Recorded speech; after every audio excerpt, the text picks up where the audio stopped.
बिहार में चिराग पासवान की शर्तों ने बढ़ाई एनडीए में बेचैनी, सीटों को लेकर नहीं थमी अभी तक खींचतान, समर्थक भी परेशान, अब आगे क्या होगा। बिहार से दिल्ली तक सीट शेयरिंग के प्लान पर रसाकशी, आखिर बात कितनी सीटों पर फंसी, इस वीडियो में जानिए किन शर्तों पर अड़े चिराग पासवान। बिहार में विधानसभा चुनाव का शंखनाद हो चुका है, लेकिन एनडीए में सीट शेयरिंग को लेकर खींचतान नहीं थम रही है, जिसकी वजह चिराग पासवान की शर्तें हैं। क्योंकि इस बार एनडीए की सियासी बिसात पर अपनी मांगों के साथ चिराग ने ऐसा पासा फेंका है कि बीजेपी और जेडीयू दोनों के नेता परेशान हो गए हैं।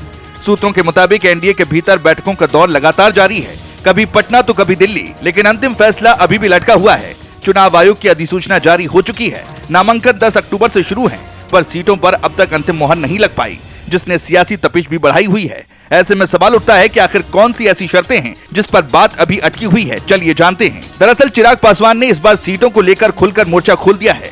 एलजेपी जो रामविलास पासवान की है, वो चाहती है कि उन्हें 45 से 54 विधानसभा सीटें दी जाएं, जबकि बीजेपी की तरफ से 20 से 25 सीटों की पेशकश की गई।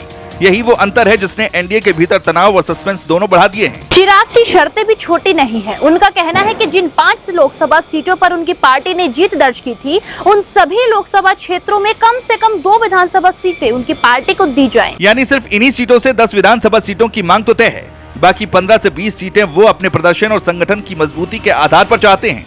ऐसे में ये भी समझते हैं कि चिराग की ये मांग बीजेपी के लिए इतनी कठिन क्यों है। इस बारे में जानकारों का मानना है कि बिहार की 243 विधानसभा सीटों में से बीजेपी और जेडीयू पहले ही अपने अपने हिस्से को लेकर रणनीति बना चुके हैं। ऐसे में चिराग की बढ़ी हुई मांग का मतलब होगा कि किसी न किसी सहयोगी की सीटें काटनी पड़ेंगी। यही वजह है कि बीजेपी नेतृत्व अंदर खाने माथा पच्ची में जुटा है। सूत्रों का कहना है कि दिल्ली में हुई हालिया बैठक में धर्मेंद्र प्रधान और विनोद तावड़े ने चिराग से विस्तार से बात की। चिराग ने साफ कहा कि सम्मानजनक समझौता चाहिए, वरना पार्टी अकेले लड़ने को तैयार है। हालांकि बीजेपी ने उनसे 2 दिन का वक्त मांगा है। लेकिन बिहार के सियासी गलियारों में अब चर्चा जोरों पर है कि अगर बात नहीं बनी तो चिराग प्लान बी पर आ सकते हैं। कहा तो ये भी जा रहा है कि चिराग पासवान के तेवरों ने बीजेपी की मुश्किलें बढ़ा दी हैं, क्योंकि बिहार में चिराग की पार्टी एक छोटी पार्टी नहीं बल्कि दलित और युवा वोट बैंक पर पकड़ रखने वाली अहम ताकत है। चिराग ने अपने 2 भरोसेमंद नेताओं हुलास पांडे और राजू तिवारी के लिए भी सीटों की मांग रखी है।